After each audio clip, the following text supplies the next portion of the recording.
খারাপ জিনিস নাকি? বললি দোষ কি? বিসমিল্লাহ খারাপ জিনিসটা, বললি দোষ না। তাই বলে তো বিড়ি খাইয়ে বিড়ি খাওয়ার শুরুতে বিসমিল্লাহি ওয়ালা বারাকাতিল্লাহ কই বিড়ি শুরু করে দিলেন, দোষ কি? খারাপ জিনিস, বিসমিল্লাহ তো ভালো জিনিস বলেন। হ্যাঁ, এক গিলাস আলহামদুলিল্লাহ, আল্লাহ যা খাইলে ভালো খায়নি, এই জায়গায় আলহামদুলিল্লাহ চলবে? হ্যাঁ, একজন মন্দিরে যাইয়া সে বলতেছে আমি এবার আপনাদের সাথে দুর্গা পূজায় অংশগ্রহণ করতে পেরে আল্লাহর শুকর আদায় করি, আলহামদুলিল্লাহ। দেখছেন না ফেসবুকে, দেখছেন না? আমার ভয় হয় ওনারা যদি কয় এই জায়গা 20-22টা ভোট আছে, এই ভোট কয়টা নীতি এক গ্লাস মদ খাইয়া আলহামদুলিল্লাহ কওয়া লাগবে, তাও খেয়ে বসতে পারে, কওয়া যায় না আলহামদুলিল্লাহ কয়ে বসতে পারে। আস্তাগফিরুল্লাহ, আস্তাগফিরুল্লাহ। লা তাত্তাখিযু আদুব্বি ওয়া আদুব্বাকুম আউলিয়া। মুসলমান বুঝলেন না? এই যে বাংলাদেশে ইসকন একটা বের হয়েছে না, ইসকন, হিন্দুদের ইসকন, এই ইসকন পার্টি কি করে? ভারতের থেকে যুবককে ছাড়িয়ে দিয়েছে, এই দেশে এসে প্রশিক্ষণ দিয়েছে, এই দেশের হিন্দু যুবকদেরকে সেইভাবে তৈরি করে ফেলাইছে। মুসলমান মেয়েদের সাথে লাইন করো অথবা মুসলমান মেয়েদেরকে বিয়ে করো। তার জন্য তোমার যদি আপাতত হুজুর সাজতে হয় তাও সাজো, দাড়ি রাখতে হয় তাও রাখো, কোরআন শরীফ পড়া শিখতে হয় তাও শেখো, মাদ্রাসায় পড়তে হয় তাও পড়ো, হুজুর সাইজা মুসলমান মেয়েদেরকে বিয়ে করো, এরপরে তাদের সাথে তাদের পেটে বাচ্চা পয়দা দাও। মৌলিকভাবে ওইটা হিন্দু, মুসলমানের ঘরে মুসলমান নারীর পেটে হিন্দুদের সন্তান ঢুকানোর জন্য এই পদ্ধতি অবলম্বন করেছে। তাদের বিপক্ষে বলার কারণে বাংলাদেশের বড়রা, আমাকে মুসলমান নেতারাও এই কথা যদি আমরা বলি আমাদের বিপক্ষে লোক লেগে যাবে। আজকে দেখলাম এক পুলিশ অফিসার বলতেছে এই যে গাজীপুরের যে ঘটনা ঘটছে, 13 বছরের একটা মাদ্রাসায় পড়ুয়া মেয়েকে হিন্দু যুবক ধর্ষণ করছে, সেইটার বিপক্ষে মুন্সিগঞ্জের এক মৌলানা আন্দোলন করছে। ওখানে সেই মৌলানা সম্পর্কে পুলিশ অফিসার বলে যে আজকে যদি নির্বাচিত সরকার থাকতো তাহলে মৌলবীর আমি গুলি দিতাম। তো মৌলবী কি কইছে? এই ইসকনদের হিন্দুদের এই আচরণ না জায়েজ, এর বিপক্ষে সে কথা বলছে। তা বিপক্ষে কথা বললে তার ফেলতো, তাহলে ওই মুসলমান, ও মুসলমান কি মুসলমান আছে? জোরে বলেন আছে? এর বিপক্ষে আন্দোলন করা দরকার কি দরকার না? আমাদের মুসলিম সমাজের ভিতরে, আমাদের মুসলিম সমাজের ভিতরে পয়দা করে থুয়ে যাবে, আর আমরা এখনো 16 কোটি মুসলমান বসে বসে ফিডার খাবো আর আঙ্গুল চষবো, আর আমরা এই জায়গায় বসে থাকবো আর তাদের পাচাটা হয়ে থাকবো। তুমি মুসলমানই নও, তুমি মুসলমানই হতে পারো না। বিশ্বনবীর অপমানে যার নাকাদে যার মন, নাকাদে যার মন, মুসলিম নাও মুনাফেক, তুমি নবীদের দুশমন। ইসলামের বিপক্ষে এমন আচরণ চলবে, আর আমি বসে বসে ও হুজুর গেদাই তো হুজুর রাজা হরে করি রাখবো। হ্যাঁ, তাহলে বেচতে যাওয়ার সময় হুজুর রাজা বানি, তুমিও বেচতে যে পাশে যাই পারো, যাই বেড়োকে, এরকম নাকি? বেচতে তো আমার সবাই যাইতে হবে। কতক্ষণ আমিন, আল্লাহ কবুল করে বলেন আমিন।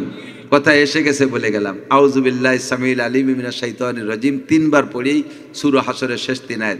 ওই কথা বলা যাবে না যে বিসমিল্লাহ কি খারাপ জিনিস, বিসমিল্লাহ কি খারাপ। তাহলে বলেন নামাজ কি খারাপ জিনিস? নামাজ ভালো না? নামাজ ভালো না?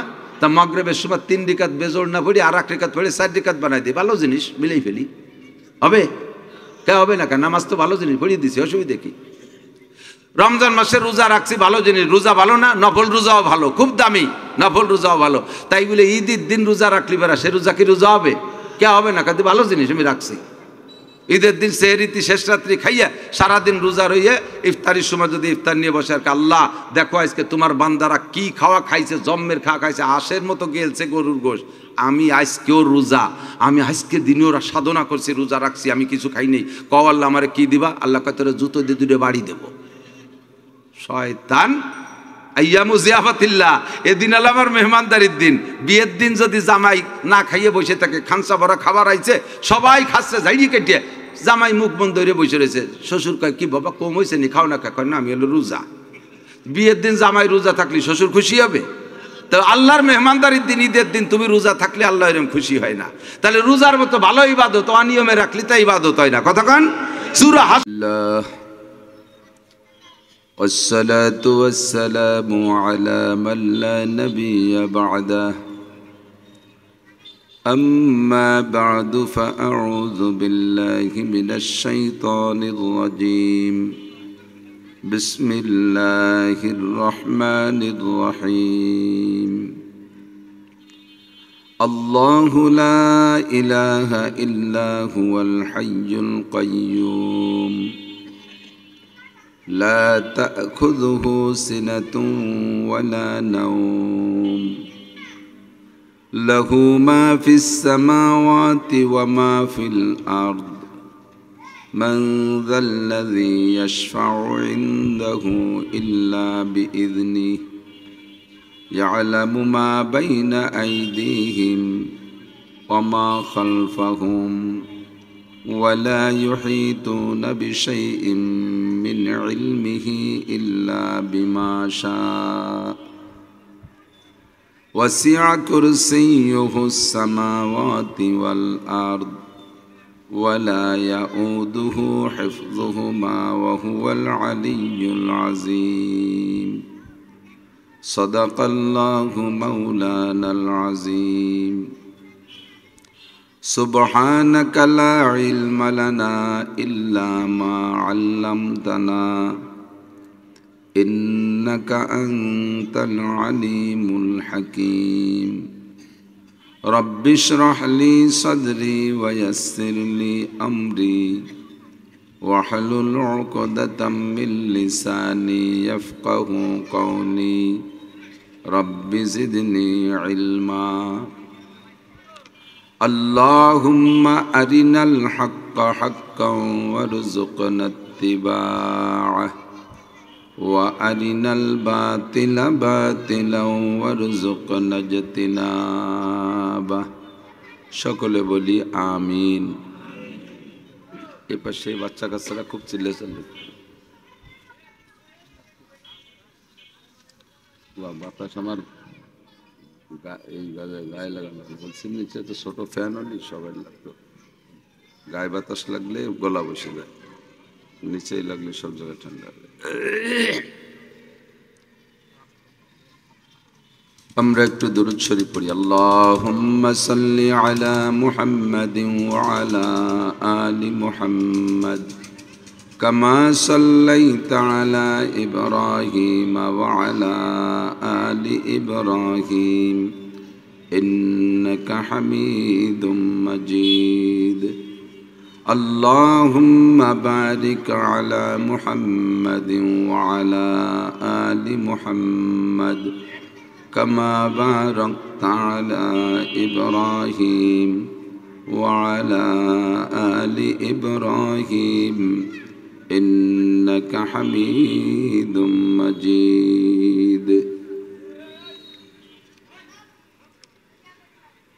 ঐতিহ্যবাহী কাশিয়ানী পুনা মারকাজুল উলুম মাদ্রাসা কাশিয়ানী গোপালগঞ্জ বাংলাদেশের উদ্যোগে আয়োজিত 10ম বার্ষিক ওয়াজ মাহফিল। মাহফিলের সম্মানিত সভাপতি জনাব M A Qayyum Ali Khan, chairman AK builders limited Dhaka. মাহফিলের প্রধান অতিথি হযরতুল আল্লাম হযরত মাওলানা মুফতি পীরে কামেল আব্দুল গফ্ফার সাহেব হুজুর, পীর সাহেব নগরকান্দা হাফিজাহুল্লাহ। মাহফিলে আরও বয়ান করবেন আমাদের প্রাণপ্রিয় গহরডাঙ্গা মাদ্রাসার সুযোগ্য মুহাদ্দিস, আমাদের ফরিদপুরের কৃতি সন্তান হযরতুল আল্লাম হযরত মাওলানা মকসুদুল হক সাহেব হাফিজাহুল্লাহ। মাদ্রাসার সুযোগ্য সুদক্ষ মোহতামিম সাহেব হুজুর, যোগ্য আসাতেজায়ে কেরামগণ, আজিজ আমতুলাবা, এ অঞ্চলের অনেক অনেক উলামাই কেরাম, আইম্মায়ে মাসাজিদ, প্রাণপ্রিয় দেশবাসী। মুত্তাসিল বাদ মাগরিব অত্যন্ত দামি সময়। এ সময় কথা বলার সুযোগ পেলে কথাটা স্মরণ করিয়ে দেই। মাগরিব বাদ বয়ান করাও শোনা এটা নবী আলাইহিস সালাতু ওয়াস সালাম ও সাহাবায়ে কিরামদের মূল বয়ানের সুন্নাত। হুজুর আলাইহিস সালাতু ওয়াস সালাম বেশিরভাগই ফজরবাদ ও মাগরিববাদ বয়ান করতেন। আমরাই দুইটা টাইমের একটা টাইমকে অনুসরণ করে থানা সদরের লাখো মানুষের মধ্য থেকে আল্লাহ পাক রব্বুল আলামিন আমাদেরকে আগে আসার তৌফিক দিয়েছেন, এজন্য শুকর আদায় করি আলহামদুলিল্লাহ। ধীরে ধীরে রাত বাড়বে আর শ্রোতা বাড়বে ইনশাআল্লাহ, মাঠটা একসময় ভরে যাবে। তবে যারা আগে এসেছেন তাদের জন্য আল্লাহর পক্ষ থেকে একটা সুসংবাদ আছে।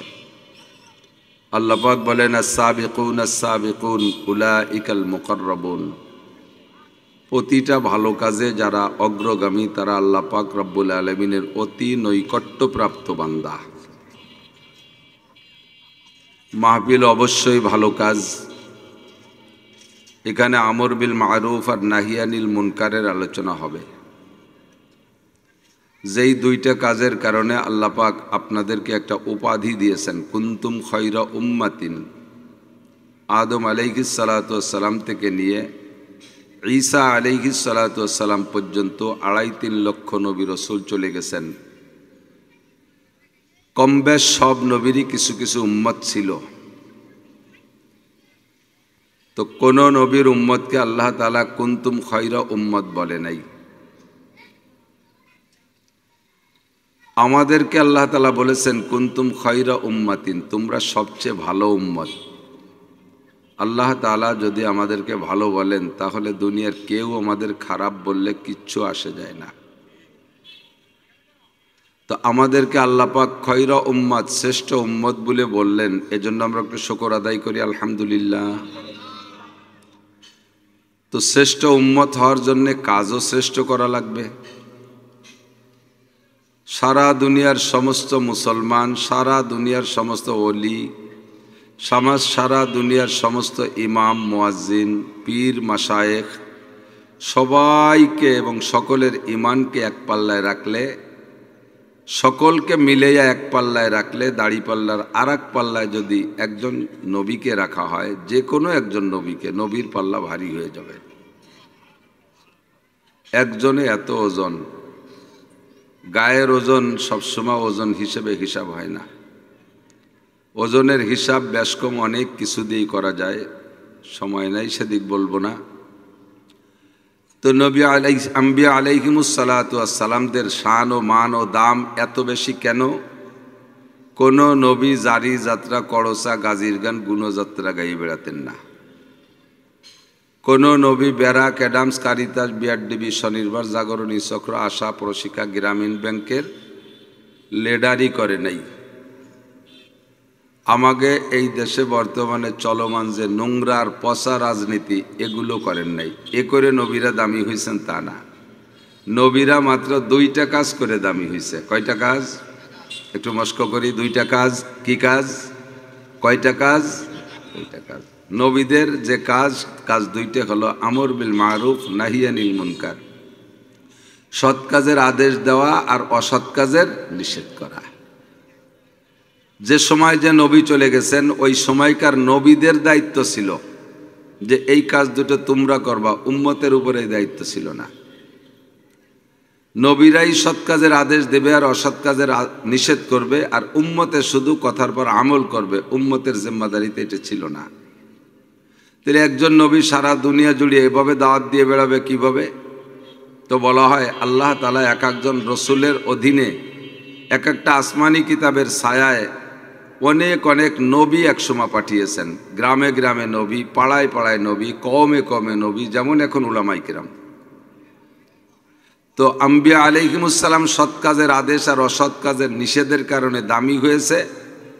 আর শেষ নবী, আমাদের নবীর আগের নবী ঈসা আলাইহিস সালাতু ওয়াস সালাম পর্যন্ত ওভাবেই নবীদের উপরে দায়িত্ব ছিল, উম্মতের উপরে দায়িত্ব ছিল না। আমাদের নবী দুনিয়ায় আসার পরে 23 বছর নবুয়তি করে চলে যাওয়ার সময় বিদায় হজ করতে হুজুর আরাফাতের ময়দানে গিয়ে যে ভাষণ দিয়েছিলেন, ভাষণের ভিতরেই, বক্তব্যের ভিতরেই জিবরিল আলাইহিস সালাতু ওয়াস সালাম ওহী নিয়ে আসলেন। হুজুর তখন আসরের নামাজের পরে উটের পিঠে বসা। বর্তমানে যেখানে মসজিদে নামিরা, আরাফাতের ময়দানে বহুত বড় একটা মসজিদ, সারা বছর মসজিদের মূল বডিতে তালা দেওয়া থাকে, সারা বছর ওখানে নামাজ হয় না, বারান্দা খোলা থাকে, হাজিরা ওখানে গিয়ে বারান্দায় নামাজ পড়ে এমনি সময়। আর হজের দিন খোলা হয় আরাফাতের সময়। তো মসজিদে নামিরার মেম্বারটা যেখানে, ওই জায়গায় হুজুরের উট দাঁড়িয়েছিল, তার উটের পিঠে বসে হুজুর বক্তব্য দিচ্ছিলেন। আর বক্তব্য চলাকালে একটি আয়াত নাজিল হয়ে গেল, আল-ইয়াওমা আকমালতু লাকুম দীনাকুম ওয়া আতমামতু আলাইকুম নি'মাতি ওয়া রাদিতু লাকুমুল ইসলাম দীনা। একটু বলি আলহামদুলিল্লাহ। আল-ইয়াওমা আকমালতু লাকুম দীনাকুম, আল্লাহ পাক জানিয়ে দিলেন, হে নবী আপনার উম্মতকে বলে দিতে পারেন, জানাই দিতে পারেন, আপনার বর্তমান উম্মতে ইজাবাতি যারা কলেমা গ্রহণ করেছে এই উম্মত অধিকাংশই আপনার সামনে আছে, 1 থেকে 1.5 লক্ষ সাহাবা সামনে। তাদেরকে বলে দেন, আল-ইয়াউমা আকমালতু লাকুম দীনাকুম, আজকে অধ্যকার দিনে এই মুহূর্তে তোমাদের দিনকে আমি পরিপূর্ণ করে দিলাম, দিনের আর কিচ্ছু বাকি রাখলাম না। একটু খেয়াল করতে হবে কথার সাথে। এই নড়াচড়া করিস না। আল্লাহ পাক যাকে পরিপূর্ণ বলে ওর মধ্যে কতটুক ফাঁক থাকতে পারে? আছে? আল্লাহ যাকে পূর্ণাঙ্গ বলেছেন, নিচে করে দূরে দেখে নিচে করে দেখতে হবে। ডাইরেক্ট এই বাতাস আসলে যে কোনো বক্তা 1 মিনিটে গলা বসে কোনায় দেন, নিচে এই যে হুজুর জড়াই গেল, হুজুর ফিটে যায় দৈর্য আরো কোনা, ওই জায়গা ওই কোনায়। হ্যাঁ, আর একটু সরে বসেন, আপনি একটু সরে বসেন, এই আপনি রে করছেন।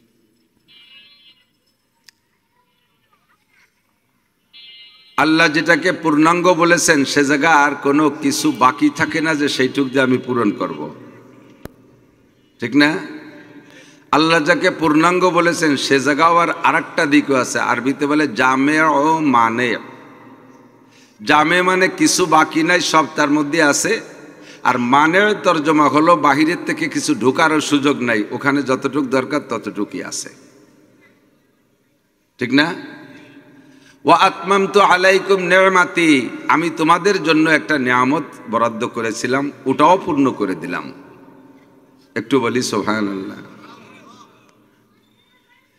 আকমালতু লাকুম দীনাকুম, দিন তো বুঝি, দিন পূর্ণ করে দিয়েছেন, এর মধ্যেও সন্দেহ নেই। নিয়ামত পূর্ণ করেছেন, এর তর্জমা কি? সাহাবায়ে কেরামও প্রাথমিকভাবে অনেকে বুঝতে পারেন নাই নিয়ামত পূর্ণতার অর্থ কি। খুশিতে হযরত ওমর ইবনে খাত্তাব রাদিয়াল্লাহু তাআলা আনহু, লম্বা মানুষ, যে দৌড়ে গিয়ে আবু বকর রাদিয়াল্লাহু তাআলা আনহুকে গলায় জড়িয়ে ধরে খুব খুশি প্রকাশ করতেছেন যে 23 বছর আগে ইসলামের কার্যক্রম শুরু করেছি, আর সেই 23 বছর পরিশ্রম করতে করতে করতে করতে কত যুদ্ধ বিগ্রহ, উহুদ, বদর, খন্দক, খাইবার, কত কিছু করলাম, এর মারামারি করলাম, ভিটে ছেড়ে মক্কা ছেড়ে মদিনায় চলে আসলাম, খেয়ে থাকলাম, না খেয়ে থাকলাম, ঘর নাই, বাড়ি নাই, বিবি বাল বাচ্চা ফেলে চলে আসলাম, সবই তো করলাম ইসলামের জন্য। কথা বলুন, ঠিক না? নাকি জাগতিক কোনো পদ পজিশনের জন্য? ইসলামের জন্যই করেছি। তা আল্লাহ তাআলা 23 বছর পরে আজকে নিজেই ঘোষণা দিলেন, তোমাদের দিন ও তোমাদের নিয়ামত পূর্ণ করে দিয়েছি, অবশ্যই খুশির বিষয়। তো হযরত ওমর যাইয়া আবু বকরকে জড়িয়ে ধরে রাদিয়াল্লাহু তাআলা আনহুমা গলা জড়িয়ে ধরে খুশিতে কেমন যেন একটু লাফাচ্ছেন। হযরত আবু বকর বললেন, ওমর খুশি খুশি ভাবটাকে কার ঘটনা কি? হযরত ওমর বললেন, ভাই আল্লাহ তাআলা আমাদেরকে দিন ও নিয়ামত পূর্ণ করে দিয়েছেন, আর আল্লাহ পাক আমাদের ইসলাম ধর্মের উপরে সন্তুষ্ট হয়ে গেছেন। বলেন সুবহানাল্লাহ। তাহলে খুশি না হয়ে করব কি? তো হযরত আবু বকর আবার খুশি না, উনি একটু বেজার বেজার ভাব। তাহলে কি হযরত আবু বকর এই আয়াতটা নাজিল না হলে খুশি হতো? ভিতরে একটা ঘটনা ঘটে যাওয়ার কারণে হযরত আবু বকর একটু মন বেজার, একটু মুখ মলিন। তো হযরত আবু বকর ওমরকে বলতেছে, ওমর এত খুশি কেন? কয় এই কারণে খুশি। তা ওমর বলতেছে, ভাই আপনি খুশি না কেন?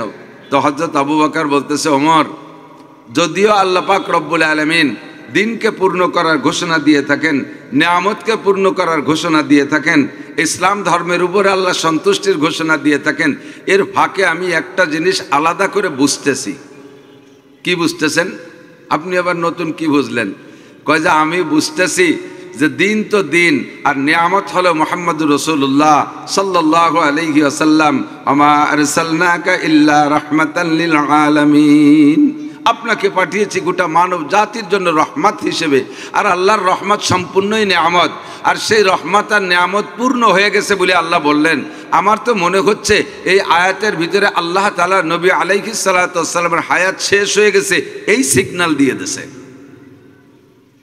আল্লাহু আকবার। হযরত ওমর কয়, আল্লাহ এই জন্যই তো আবু বকর সবার উপরে, এই জন্যই তো আবু বকর ওই পদমর্যাদার কেউ যাইতে পারবে না। কতক্ষণ আবু বকর আর ওমর রাদিয়াল্লাহু তাআলা আনহুমা দুইজন একদিন তুমুল ঝগড়ার ভিতরে অকথ্য ভাষাও না, গালাগালি কাজাকাজিও না, লাঠি বাড়িও না, একটু ঝগড়া হলো। আবু বকর ওমরকে বলতেছে, ভাই ওমর, তুমি আমার চেয়ে আল্লাহর কাছে অনেক দামি, তোমার নেকি অনেক বেশি। এই জায়গায় যে কুটি কুটি কথা কও, ওকে একটু সাইডে সরাই দিয়া যায়, রে মামুন দেওয়া দিয়ে এনে দুইজন ভলেন্টিয়ার দাও, ওই জায়গার থেকে ওকে সরাই দিই, ওই শব্দ কানে আসলে কথা বলা যায় না। মুরব্বীকেও কান অনেক সময় এক কান ওই দিক চলে যায়, শুনিও স্বাদ হয় না, কইও স্বাদ হয় না।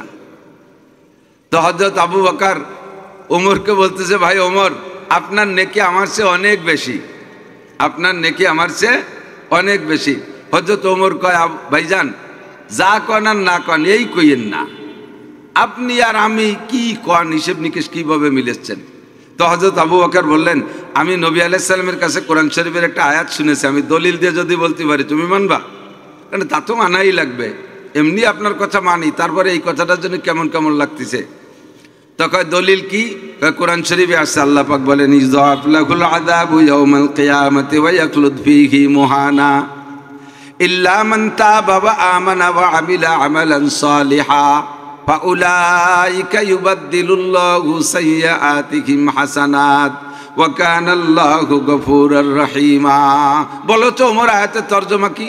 তো আগে পিছে অনেক কথা, মাঝখানে টুকালে উদ্দেশ্য সেটা হলো ইল্লা মান তাবা ওয়া আমানা ওয়া আমিলা আমালান সালিহা ফাউলাইকা ইউবাদদিলুল্লাহু সাইয়্যাতিহিম হাসানাত। আমার বন্ধু যুবকরা কান খাড়া করো, আমার মুরব্বী বাপ ও ভাইয়েরা লক্ষ্য করেন, আল্লাহ পাক বলেন যে ব্যক্তি বিগত জীবনে লক্ষ লক্ষ কোটি কোটি অসংখ্য গুনাহ করেছে, আজকে যদি ওই লোকটা তওবা করে আর তওবা করে বাকি জিন্দেগি ওই গুনাহগুলো করার সিদ্ধান্ত থেকে ফিরে আসে, গুনাহগুলো না করার সিদ্ধান্তে মজবুত হয়ে যায়, ওয়া আমিলা আমালান সালিহা, আর বাকি জীবন সে নেক আমলগুলো সঠিকভাবে করে, আল্লাহ পাক তাকে যে পুরস্কার দেন পুরস্কারটা হলো ফাউলাইকা ইউবাদদিলুল্লাহু সাইয়্যাতিহিম হাসানাত। ওই লোকটার বিগত জীবনে যত গুনাহ হয়েছিল সব গুনাহগুলোকে আল্লাহ তাআলা নেকি দ্বারা বদলাইয়া দেয়।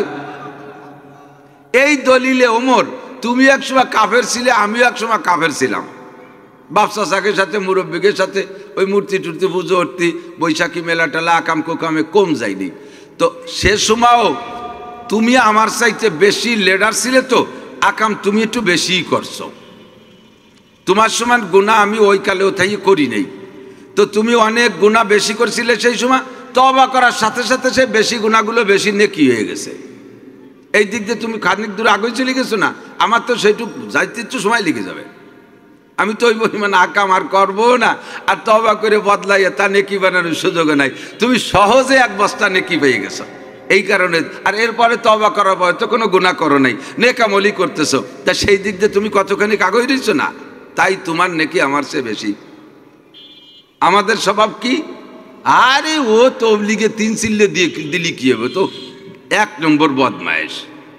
আমি নামাজ না পড়লেও ওইরকম হুজুর গেছে অনেক ভালো আছি, এরকম কর্নেল একদল আছে না, আমি নামাজ না পড়লেও ওইরকম হুজুর গেছে ভালো, হয়তো বেশির বেশি কি করি, আমি কি বা গুনাহ করি, একটু সুদ খাই বেশির বেশি, ফাঁক পালি একটু ফুলাবানের সাথে বসে একটু গাঁজা এবা টেবা এগুলো একটু খাই, সুযোগ পালি একটু চান্স পালি কোনো সুযোগ হলে একটু জেনা টেনা করি, হালকা পাতলা করি আর কি, তেমন না। আর এই যে 10-12 বিঘে জমি জাল দলিল করে নিছি, তেমন কি অন্যায় বা করলাম। আর হয়তো একটু নামাজই পড়ি না, রমজান মাসে রোজাটা রাখতে পারি না, কি দিয়ে লাগে বেশি, এছাড়া আমি কি আকাম করি এমন, উনি তেমন কিছু করে না। যারা এই ভালো কাজগুলো করে তাকে উনি মোছেই বাঁধে না, এরকম মনে আছে না, কথা কন না কেন, আছে না, সব জায়গা বুঝে গেছে। শেখ সাদি রহমতুল্লাহ আলাইহি বলেন, হামা কাসরা আকলে খুতবা কামাল নুমায়াত তো ফরজান্দে খুতবা জামাল। প্রত্যেকটা মানুষের স্বভাব হলো নিজের জ্ঞানকে পরিপূর্ণ মনে হয়, নিজের সিদ্ধান্তকে সঠিক মনে হয়, নিজের আমল আখলাককে ভালো মনে হয়, আর অন্যেরটারে ভালোই লাগে না, অন্যেরটার উপরে সমালোচনা করে, ও কি বোঝো, একটা আবাল, একটা দামড়া, ভ্যাকসি মারে না। লাস্টে ছেলে তো আব্বার আব্বা না আবাল হয়ে গেছে, আব্বা বলে আবাল হয়ে গেছে, আব্বা আমার কোনো বুদ্ধি, আবালের বেটা তুইও তো আবাল, আব্বা যদি আবাল হয়, তা আবালের বেটা কি মানুষ হয় নাকি? আবালের বেটা তো আবালই হয়। তা আবার তো না আইডিয়া আছিস, একদিন তো আবাল হবি, আল্লাহ বাসালি। আর ফরজান্দে খোদবা জামাল। আর প্রত্যেকটা মানুষের স্বভাব হলো নিজের সন্তানকে সবচেয়ে ভালো দেখা যায়, আর একজনের কোনো ভালোই দেখা যায় না।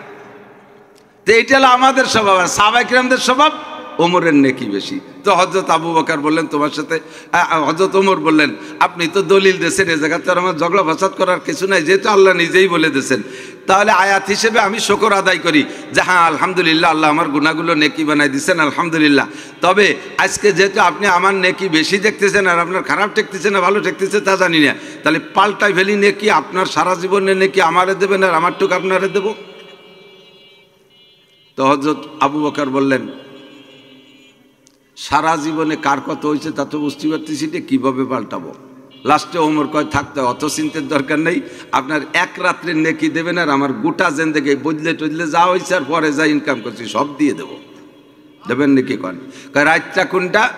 যেই রাত্রে কাফেরের বেষ্টনী ভেদ করিয়া বিশ্বনবী মুহাম্মদুর রাসূলুল্লাহ সাল্লাল্লাহু আলাইহি সাল্লামকে কাঁধে কইরা আপনি জীবনের রিস্ক আর ঝুঁকি নিয়ে বেরিয়ে গিয়েছিলেন ওই রাত, অথবা যেই 3 রাত গারে সৌরের ভিতরে ছিলেন, তার ভিতরে একটি রাত যে রাত্রে আপনাকে সাপে পায়ে দংশন করেছিল, নবী পাক আপনার রানের পর মাথা দিয়ে শোয়া ছিলেন, আপনি সাপের বিষে অজ্ঞান হয়ে গেলেন, তবু নবীকে ঘুম ভাঙ্গাইলেন না, এই একটা রাত, যে কোনো একটা রাতের নেকি দেন।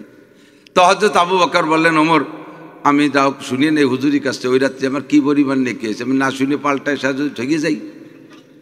তো দুইজনে একসাথেই গেছে যে হযরত আবু বকরই বলছে হুজুর একটা গনিমত সুযোগ পেয়ে গেছি, ওমরের সারা জীবনের নেকি আমারে দেবে আর আমার এক রাত্রির নেকি দেবো, পাল্টাবো নাকি একটু কন্দি হুজুর, আপনি কন্দি কি দেখি আমার ওই রাত্রি ইনকাম হয়েছে। তো হুজুর বললেন ওমর, আবু বকর আপনিও আমার শ্বশুর, ওমরও আমার শ্বশুর, এক শ্বশুরে জিতেবো আর এক শ্বশুরে ঠকাবো তা তো আর আমি ফয়সালা দিতে পারি না, তবে আপনার ওই রাত্রের ইনকামটা বলি, আপনি পাল্টাপাল্টির দায়িত্ব আপনার। তো বলেন ওই এক রাত্রে, যে রাত্রে আপনাকে সাপে কামড়াইছে, যে রাত্রে আপনি আমাকে কাঁধে করে নিয়েছিলেন, ওর যে কোনো একটা রাতের নেকি আপনার কি পরিমাণ? ওমর না, খালি ওমরের থেকে নিয়ে কিয়ামত পর্যন্ত যত মুমিন মুসলমান আসবে সবার নেকির এক জায়গা করলে যতটুকু হবে তার চেয়ে ওই এক রাত্রে আপনাকে আল্লাহ বেশি দিছে। পাল্টাবেন না পাল্টাবেন আপনার ব্যাপার। আবু বকর কেন না, ওমর যে যেখানে ছিল সেই সেরে থাও, যার যার জায়গায় খালি খালি কি আমি কই যে আবু বকর, আল্লাহ তাআলা একটাই বানাইছে আবু বকর রাদিয়াল্লাহু তাআলা আনহু, সবাই একটু খুশি হয়ে পড়ি রাদিয়াল্লাহু তাআলা আনহু, যার পর আল্লাহ সন্তুষ্ট। আমরা সন্তুষ্ট থাকবো না? আমরা সন্তুষ্ট থাকবো না? আল্লাহু আকবার। নবী পাক বলেন লাউ কুনতু ইত্তাখাযতু খলিলান লাত্তাখাযতু আবু বকরিন খলিলি, আমি যদি কেউকে খলিল বানাইতাম, খলিলের যে কি তর্জমা ইয়া আমারই মাথায় ধরে না। তো হুজুর যেহেতু বলছেন যে আবু বকর তো বন্ধু, এর চাইতেও যদি আরো ক্লোজ ফ্রেন্ড, আরো ক্লোজিংয়ের কোনো জায়গা থাকে, সেই রকম কোনো জায়গায় আবু বকর কেউকে নেওয়া সম্ভব হতো, তাহলে সেই জায়গা আমি আবু বকরকে নিতাম। আল্লাহু আকবার। তো ওমর বলতেছেন এই জন্যই তো আপনি আবু বকর, যে আয়াতের থেকে আমি একরকম বুঝি আর আপনি আর এক রকম বোঝেন। আমি বুঝি যে ধর্ম আর ইসলাম আর নিয়ামত পূর্ণ হয়ে গেছে, তাহলে তো একটা খুশি উদযাপন করতে হবে, একটা বিজয় দিবস করতে হবে, একটা লাভালাভি ভালাভালি করতে হবে। আর সেই আয়াতের থেকে আপনি বোঝেন যে এর দ্বারা নবী আলাইহিস সালাতু ওয়াস সালামের হায়াত শেষ হয়ে গেছে। যেহেতু আবু বকর এই আয়াতের দ্বারা বুঝছেন নবী পাকের হায়াত শেষ, কি জন্য বুঝলেন? এদিক তাকান। ফুল তো কুছ দিন বাহারে জিंदगी देखला गए हसरतन गुंचू पे है जो बिन कले मर छा गए फूल बनने के खुशी से मुस्कुराता है कली क्या खबर थी ये तगय्युर मौत की पैगाम है क्या खबर थी ये तगय्युर मौत की पैगाम है। একটা ফুল মুকুল বের হয় গাছের ডালের মাথায়, গোলাপের মুকুল, ছোট্ট মুকুল। আর এই পোলাপান যখন ওই গোলাপ গাছ লাগায় তখন ডেলি একবার দেখে আমার গোলাপ গাছে কখন ফুল আসবে। যখন ছোট্ট একটা কুড়ি বেরোয়েছে একটা মুকুল, তখন ও ডেলি একবার দেখে। আর মুকুলটা ধীরে ধীরে বড় হয়, মুকুলের ভিতরে একটা অনুভূতি আছে, সেও তাড়াতাড়ি বড় হতে চায়, যে আমার যে পরিচর্যা করছে, লাগাইলো, সার ওষুধ পানি দেয়, সে আমার বড় হওয়াটা দেখতে চাচ্ছে। আমি যত তাড়াতাড়ি বড় হব আর ফুটবো, আমার মালি তত বেশি খুশি হবে। এই জন্য সেও বড় হওয়ার জন্য খুব চেষ্টা করে। চেষ্টা করতে করতে করতে একদিন পূর্ণ বড় হয়ে গেছে। এরপর হঠাৎ একদিন সকালবেলা গিয়ে দেখে যে গোলাপের মুকুলের মুখটা ফেটে গেছে। ছোট্ট একটু লাল বের হয়েছে, পরের দিন থেকে আর একটু বড়, পরের দিন থেকে আর একটু বড়, 3-4 দিনের ভিতরে গোলাপটা পুরো ফুটে যায়, ঠিক না? তো মুকুল হওয়া থেকে নিয়ে ফুটা পর্যন্ত যে টাইম পাইছে, একবার ফুটা যদি পূর্ণ হয়ে যায় তারপরে কি আর অতদিন থাকে? অতদিন? একদিন পরের থেকে গোলাপের পাপড়ি জড়া শুরু হয়ে যায়। হযরত আবু বকর বলেন, ওমর 23 বছর আগে আল্লাহ পাক রব্বুল আলামিন আমাদের জন্য গোলাপের মুকুলটা তৈরি করেছেন। ধীরে ধীরে ফুটতে এই গোলাপটা আজকে পূর্ণ ফুটা হয়ে গেছে। আল্লাহ পাক তাই বললেন, ওয়া আতমামতু আলাইকুম নিয়ামতি, আমি তোমাদের জন্য নিয়ামত পূর্ণ করে দিয়েছি। তার মানে তোমাদের নবুয়তের ফুলটা পুরো ফুটা হয়ে গেছে। যেহেতু পূর্ণ ফুটা হয়ে গেছে, এখন আর মনে হয় পাপড়ি বেশিক্ষণ থাকবে না, পাপড়ি জড়া শুরু হবে। এই আয়াতের দ্বারা আল্লাহ পাক নবী পাকের হায়াতের সমাপ্তির ঘোষণা দিয়েছেন। আবু বকর যদি বুঝে থাকে, নবী অবশ্যই বুঝে ফেলাইছেন। নবী এবার উটের পিঠে বৈশা সাহাবায়ে কিরামদেরকে সম্বোধন করে বলেন, হে আমার সাহাবায়ে কিরাম, আল্লাহ পাক আমাকে 23 বছর আগে দায়িত্ব দিয়েছেন, ইয়া আইয়ুহান নাবিয়্যু ইন্না আরসালনাকা শাহিদাও ওয়া মুবাশশিরাও ওয়া নাযীরা ওয়া দাঈয়ান ইলাল্লাহি বিইযনিহি ওয়া সিরাজাম মুনীরা। আল্লাহ পাক আমাকে দায়িত্ব দিয়েছেন, ইয়া আইয়ুহার রাসূলু বাল্লিগ মা উনজিলা ইলাইকা মির রাব্বিক ফাইন লাম তাফআল ফামা বাল্লাগতা রিসালাতা ওয়াল্লাহু ইয়াসিমুকা মিনান নাস ইন্নাল্লাহা লা ইয়াহদিল কওমাল কাফিরিন। হে রাসূল, আপনি উম্মতের কাছে তাবলীগ করেন। মা বাল্লাগাকা, মা যা কিছু তোমার কাছে পৌঁছেছে, ইয়া আইয়ুহার রাসূলু বাল্লিগ মা উনজিলা ইলাইকা মির রাব্বিক, রবের পক্ষ থেকে যাহা পেয়েছো একটা কথাও গোপন করতে পারবা না, কোনো নেতার ভয়ে লুকাইতে পারবা না, লজ্জায় তুমি কোনো গোপন মশলা গোপন রাখতে পারবা না। মেয়েরই মশলা মেয়েদের কাছে পূর্ণাঙ্গ বলে দিবা, কারণ তুমি হলে শেষ নবী, খাতামুন নবিয়্যিন লা নাবিয়্যা বাদাক, তোমার পরে আর কোনো নবী আসবে না, শরীয়তের আর কোনো বাকিটুক বলা হবে না। এখন থেকে কিয়ামত পর্যন্ত চলতে থাকবে তোমার শরীয়ত। কাজেই কোনো কথা গোপন রেখে গেলে ওই কথাটার কাছে যে উম্মত আটকে যাবে, কাজেই সম্পূর্ণ কথা উম্মতের কাছে পৌঁছে যাবা। আল্লাহ আমাকে 23 বছর আগে এই জিম্মাদারি দিয়েছেন। আমার সাহাবায়ে কিরাম, আমার হায়াত সম্ভবত শেষ হয়ে গেছে, আয়াতের মাধ্যমে আমি সিগন্যাল পেয়েছি। কাজেই তোমরা আমাকে সাক্ষী দাও, তোমাদের মাঝে দাওয়াতের জিম্মাদারি আল্লাহ আমাকে দিয়েছে। আলা হাল বাল্লাগতু, আলা হাল বাল্লাগতু, আলা হাল বাল্লাগতু, আমি কি তাবলীগের কাজ তোমাদের মাঝে পূর্ণাঙ্গ করেছি? একটা কথাও কি বাকি রেখেছি?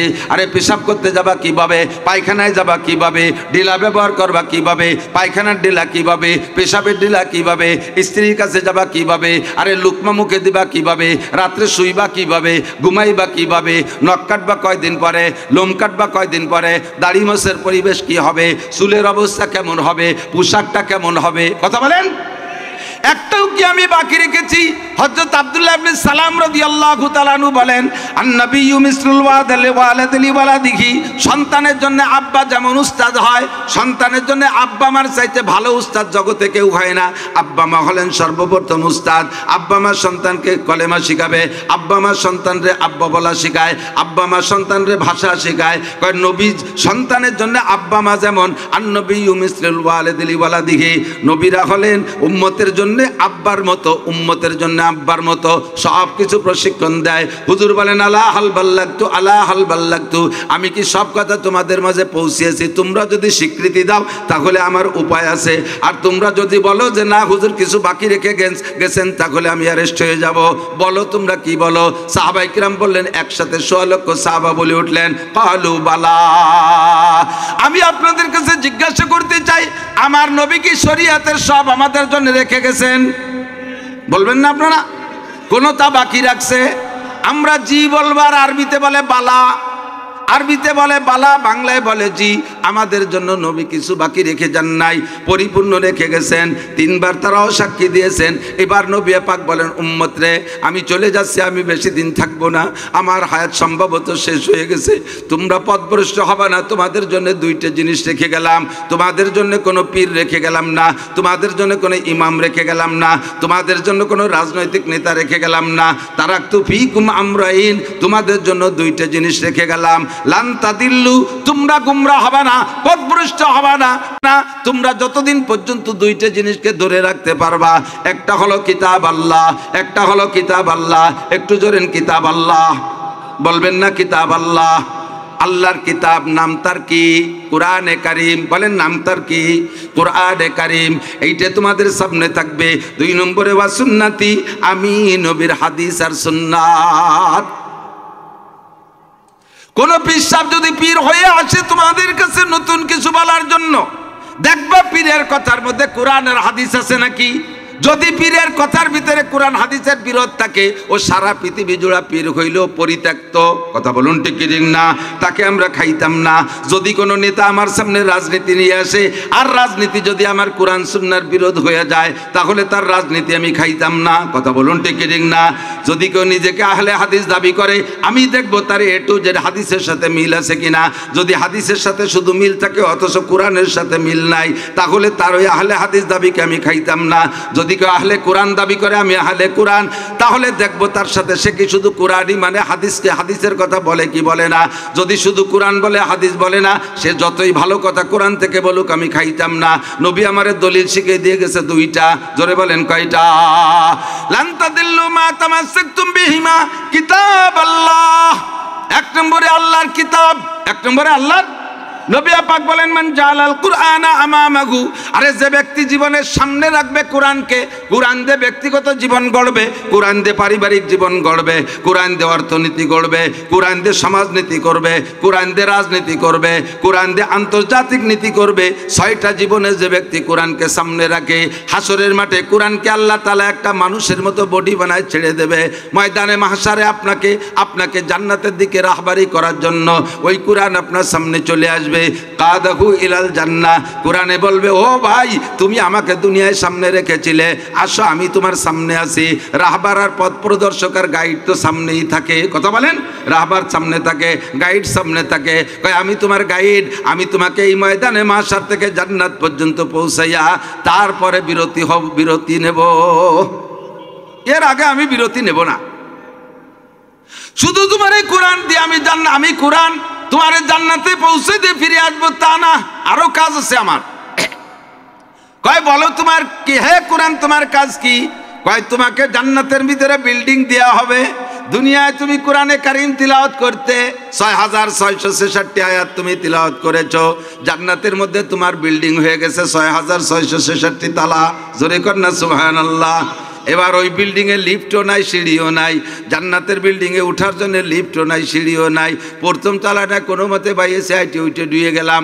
তারপরে 2, 3, 5 তলা পর্যন্ত নাই, কোনো মতে উঠলাম। তারপরে হাঁটু ব্যথা করবে, উপরে যাব কি এরিয়া।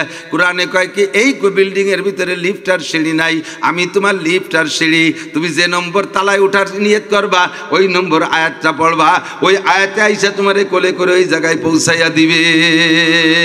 ইকালু লিসাহিবিল কুরআন ইকরা ওয়ারতাকি ওয়ারাতিল কামা কুনতা তুরাতিলু ফিদ দুনিয়া ফাইন্না মানজিলাকা ইনদা আখিরি আয়াতিন তাকরাউহা।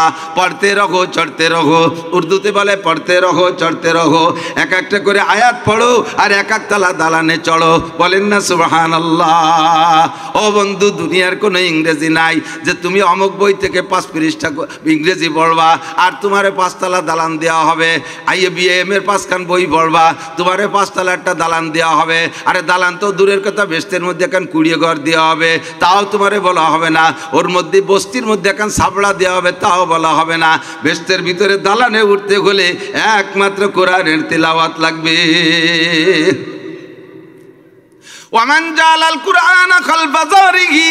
হাসরের মাঠে আবার আপনার সামনে কোরআন যাবে, ওই ব্যক্তির সামনে। ওই ব্যক্তির সামনে যাবে না, পিছনে যাবে। যেই ব্যক্তি দুনিয়ায় কোরআনকে পিছে রেখেছে, নবী পাক বলেন মান জালাল কুরআনা খালফা যারিহি।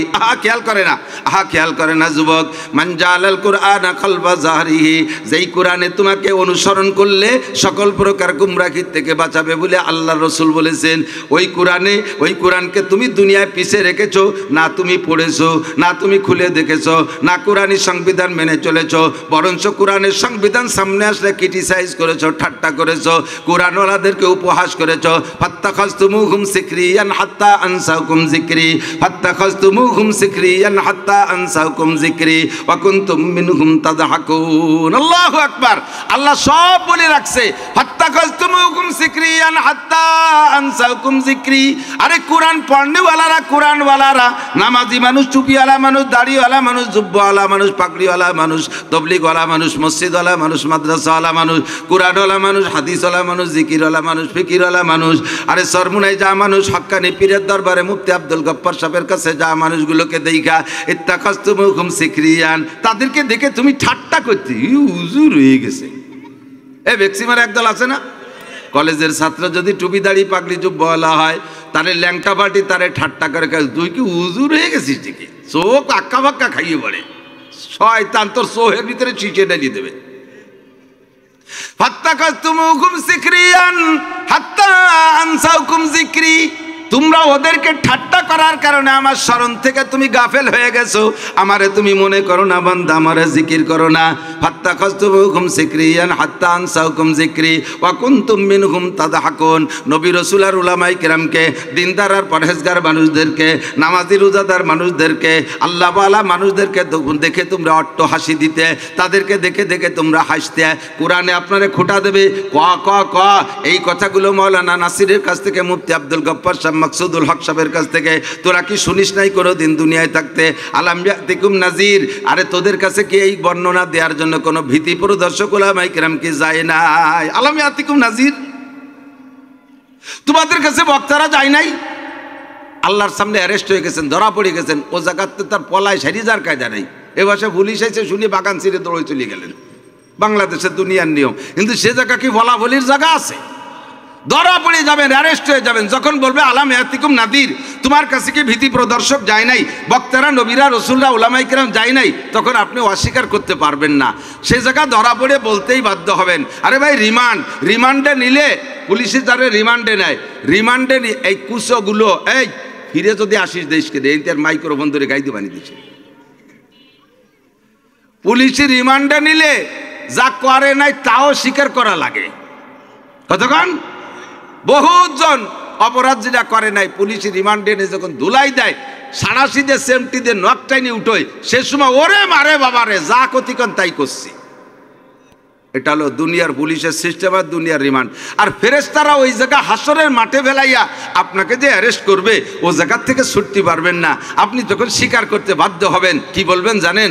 যা বলবেন তাও আল্লাহ কোরআনে বলে রাখছে, ক্বালু বালা ক্বাদ জাআনা নাযীর। জি আল্লাহ, আমাদের কাছে এসেছিল। বক্তারা যে কত কায়দায় যুক্তি দিয়ে, দলিল দিয়ে, কত কায়দায় বুঝলো। ফাকাযযাবনা ওয়া কুলনা মা নাযালাল্লাহু মিন শাই। কিন্তু কপাল পোড়া, আমাদের দুঃখের বিষয়, আমরা সেদিন কথাগুলোকে স্বীকার করি নাই, বিশ্বাস করি নাই, মিথ্যে কথা বলে মনে করছি মৌলবীদের সাথে আমাকে একটু দূরত্ব আছে, এই জন্য বাটে ভেলাইয়া মাইক পাইয়ে সাইলি ভেলাই দিছে। এ কথা আসলে এত সত্যি না, তাই বলে তো মিথ্যে মিথ্যে ভাবছিলাম। রব্বানা গলাবাত আলাইনা শিকওয়াতুনা, আয় আল্লাহ, আমাদের উপরে আমাদের দুর্ভাগ্য প্রাধান্য পেয়েছে, আমাদের কপাল পোড়া, আমরা দুর্ভাগ্য রব্বুল আলামিন ধরা পড়ে গেছি। রব্বানা আখরিজনা মিনহা ফাইন উদনা ফাইন্না জালিমুন। আরেকটা বার সুযোগ দাও, আরেকটা বার সুযোগ দাও, একটা বার দুনিয়ায় পাঠিয়ে দাও। ফাইন উদনা, যে কারণে ধরা পড়ে গেছি, এই অন্যায়গুলো যদি আবার করি, ফাইন্না জালিমুন, তুমি জালেম সাব্যস্ত করে যে বিচার করবা, আর দ্বিতীয়বার কোনোদিন কথা বলবো না। আল্লাহ পাক এই কথার পর জবাব দিবেন সাথে সাথে না, এই একটা কথা বলে চিল্লাইতে থাকবেন 70 লক্ষ বছর। একটু কর নাউজুবিল্লাহ, এ জায়গা সুবহানাল্লাহ না, সুবহানাল্লাহ জায়গা নাউজুবিল্লাহ, নাউজুবিল্লাহ জায়গা সুবহানাল্লাহ। হ্যাঁ, ওযুর দোয়া পায়খানার মধ্যে যে পড়লি যাওয়া হয় তাই আর কি। 70 লক্ষ বছর চিল্লাবেন কি কইয়া? রব্বানা আখরিজনা মিনহা ফাইন উদনা ফাইন্না যালিমুন। আল্লাহ আরেকটা বার বের করে দেন, আমি ভালো হয়ে আসবো, নামাজ ছাড়বো না, রোজা ছাড়বো না, কোরআনকে পিছে রাখবো না, কোরআনকে সামনে করে রাখবো, গলায় ঝুলাই রাখবো। আল্লাহ তোমার পায়ে ধরি, তুমি বিশ্বাস না করে একবার পা ফাটাই দাও, আল্লাহ কান শুনিও শোনে না।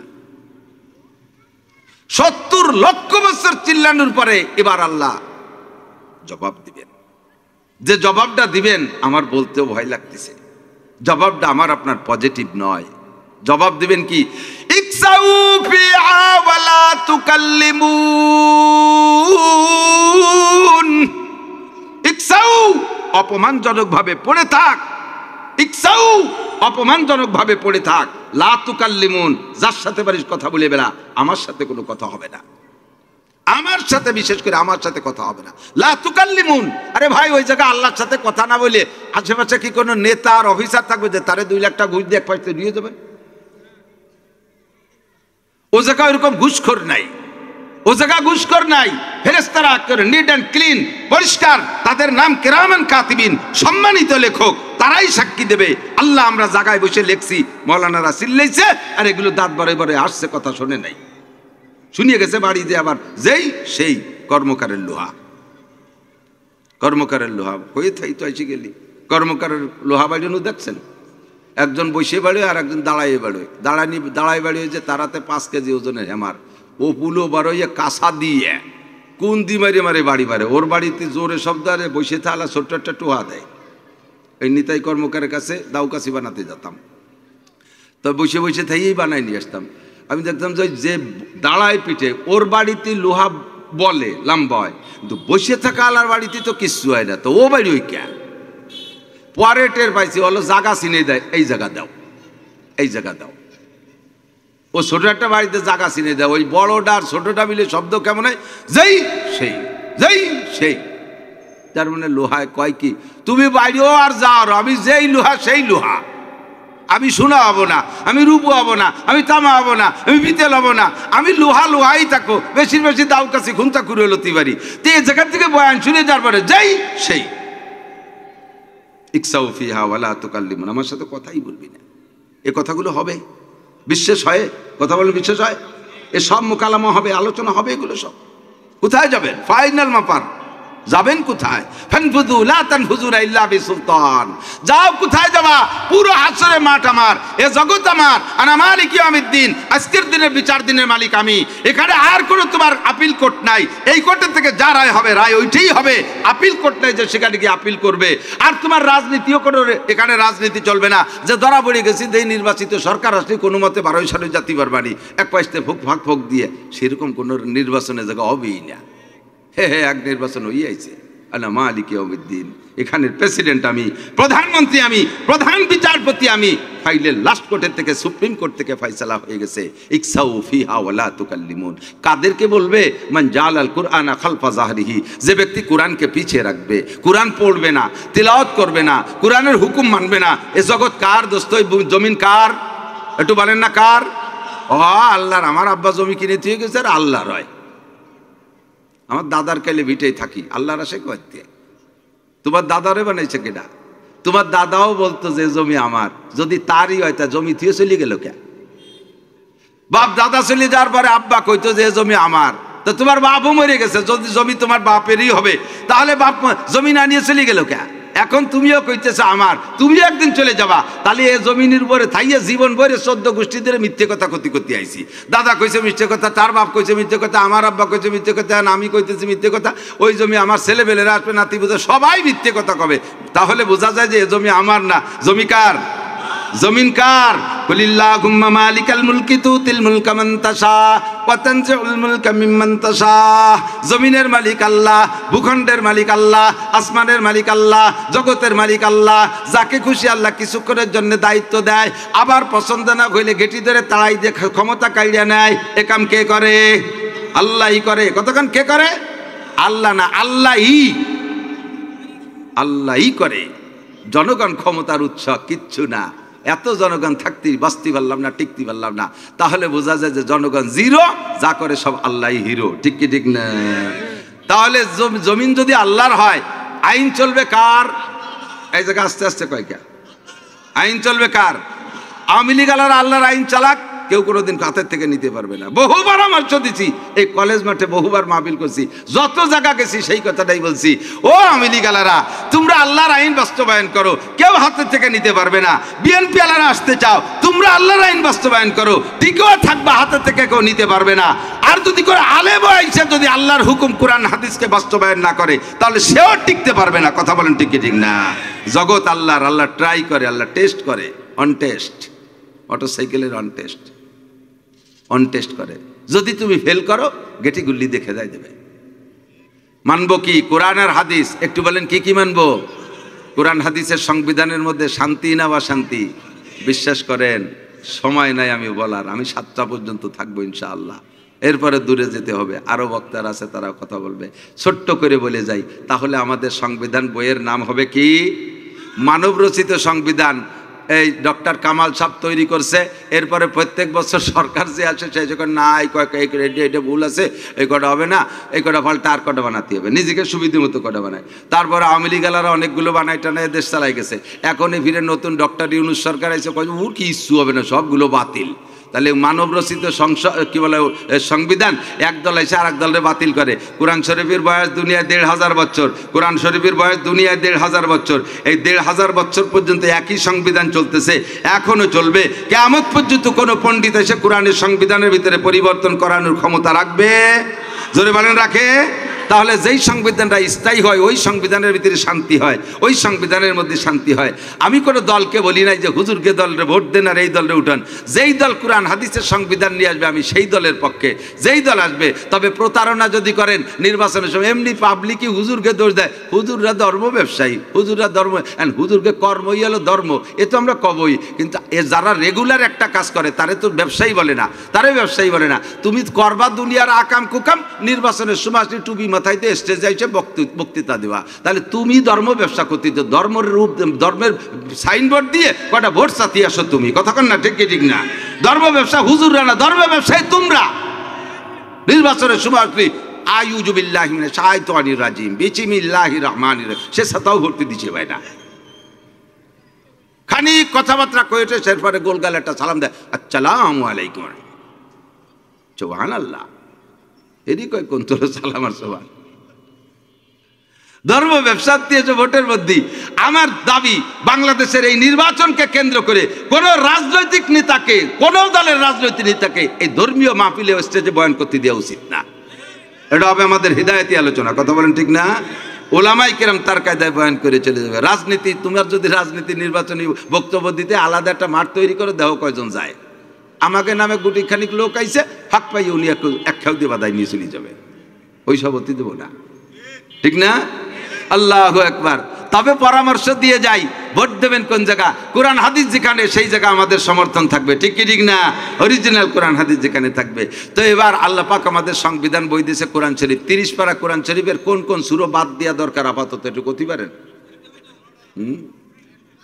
বড্ডা বড্ডা বাদ দিয়ে দেই, যেটা যেটা ঝামেলা ওইটা বাদ দিয়ে দেই। দেই দুটো, পর্দার একটা বাদ দিয়ে দেই, কারণ পারিনি তো আমল করতে, তারা কি হবে। সুদেরটা বাদ দেওয়া যায় না, সুদেরটা, সুদ তো সবাই খায়, এখন হালাল হয়ে গেছে সুদ, ওইটা বাদ দেই, জায়েজ আছে। ঘুষেরটা থাক নাকি বাদ দেব? কোনো একটা নুক্তা বাদ দিলে কাফের হয়ে যাবেন। শুরু থেকে শেষ পর্যন্ত তেলাওয়াতে থাকবে, বিশ্বাসে থাকবে, আমলে থাকবে। কথা বলুন ঠিক না? তো আমলের কথা বলতে গেলে অনেক সময় লাগবে, এবং কি বলে ব্যাখ্যা বিশ্লেষণ করতে গেলে সময় লাগবে। 30 পারা কোরআন শরীফের ভিতরে সমস্ত প্রত্যেকটা হরফের একই রকম মর্যাদা। একটা হরফ পড়লে মান করা হরফাম মিন কিতাবিল্লাহ ফালাহু হাসানাতুন ওয়াল হাসানাতু বিআশরি আমসালিহা। জোরে কন্না সুবহানাল্লাহ। কোরআন শরীফের তরজমা বোঝা লাগবে না, তরজমা বোঝা লাগবে না মানে লাগবে না, কোন দিক দিয়ে লাগবে না? তরজমা বোঝা লাগবে না মানে তিলাওয়াত করার সময় তিলাওয়াতই করবেন। আপনি তরজমা বোঝেন আর না বোঝেন, একটা হরফ কোরআন শরীফ থেকে তিলাওয়াতের লাইনে যে পড়লে আপনাকে 10টা করে নেকি দেওয়া হবে। একদল বেরোইছে মুসলমানদেরকে তিলাওয়াতের থেকে মাহরুম করার জন্য, সরাই নেওয়ার জন্য। তারা কয় কোরআন শরীফের তরজমা না বুঝে বললি কোনো নেকি হয় না। তা তুমি কি নতুন করে নবী হয়ে গেছেনি দুদু? হ্যাঁ দুদু জান, আমার নবী কয়ে গেলে একটা অক্ষর বললি নেকি হবে 10টা, আর তুমি কই তরজমা না বুঝে বললি নেকি হবে না। তাই তুমি একটা অক্ষরের কি তরজমা কও দি? এক অক্ষরে যদি 10 নেকি হয়, আর তরজমা ছাড়া যদি নেকি না হয়, তাহলে একটা অক্ষরের তরজমা হতে হবে। বলো তো আলিফের কি তরজমা, বার কি তরজমা? তা তুমি যে মাতুব্বারি ওরে কইয়া পাবলিকদেরকে বিভ্রান্ত করতেছো, আমি তুমি যা তিলাওয়াত করতেছো অর্থ বোঝো না, ওতে কোনো লাভ নাই। তাহলে পাবলিক কি বলবে? তাই খাটি মিটিয়ে ভর্তি শিখেন, লাখের ঘামিয়ে গেছে। পাবলিকই তো অত ইজি কোরআন শরীফ পড়তে পারে না। রমজান মাসে এক পারা কোরআন শরীফ পড়তে বসে, সকালে ঘুমেতে উঠিয়ে আসরের সময় ওঠে, বুড়ো ভয়লা টুপি খুলছে, ঘামিয়ে টামিয়ে এরবারে জামা খুলে বেড়াইছে, এরবারে গেঞ্জি খুলে বেড়াইছে, লুঙ্গি তলে একটা ভরা ছিল তা খুলে বেড়াইছে, লাখের ঘামিয়ে গেছে এক পারা ভর্তি। এত খাটি মিটিয়ে ভরি যদি নেকি নয়, তা ভরি কি হবে? তার মানে মুসলমানদেরকে তিলাওয়াতের থেকে বিচ্ছিন্ন করার একটা অপকৌশল, কতক্ষণ একটা অপষড়যন্ত্র। আপনি ওর একটা অক্ষর পড়লেও নেকি পাবেন। পড়েন আলিফ লাম মিম, সূরা বাকারা শুরুতে 3টি আয়াত। আপনি এই জায়গায় বসে মিনিমাম কমপক্ষে 30টা নেকি পেয়ে গেছেন। নামাজের মধ্যে পড়বেন 100 গুণ, এক এক অক্ষরে 100 নেকি, কোন সুবহানাল্লাহ। তাহলে আমার সূরা কোরআন শরীফে যে কোনো জায়গায় পড়লে নাকি। বাকি আল্লাহ তাআলা কিছু কিছু সূরার আর কিছু কিছু আয়াতের আলাদা ফজিলত রেখেছেন, যেটা নবী পাক বর্ণনা করেছেন। যেমন সূরা ইখলাস, কুল হুয়াল্লাহু আহাদ। একটু আমরা একটা 3 তলা একটা দালান বানাই ফেলি, 3 তলা। বিসমিল্লাহির রহমানির রহিম 4 তলা। কুল হুয়াল্লাহু আহাদ আল্লাহুস সামাদ লাম ইয়ালিদ ওয়া লাম ইউলাদ ওয়া লাম ইয়াকুল লাহু কুফুয়ান আহাদ। যদি চোখ দিয়ে দেখাতে পারতাম রে বাজান, তাহলে বুঝাইতে আমার খুব সহজ হতো। নেকিটা তো দেখাতে পারলাম না। ও লেহার হয়েছে আলাদা গোপন জায়গায়। যা দেখা যায় না তা বিশ্বাস করি কি এরিয়া, যা দেখা যায় না তা বিশ্বাস করি কি করে। আপনার মোবাইলের ভিতরে বিকাশে টাকা ঢুকছে, কোন ফাঁক দিয়ে ঢুকলো রহস্যময় দেখছেন, তা বিশ্বাস করেন কাজের মধ্যে টাকা ঢুকছে, তা বিশ্বাস করেন। এই যে 33,000 ভোল্টেজের কারেন্টের লাইন গেছে, ওই কারেন্টের মোটা তার, ওর মধ্যে কারেন্ট আছে, ও কি দেখা যায়? দেখা যায়?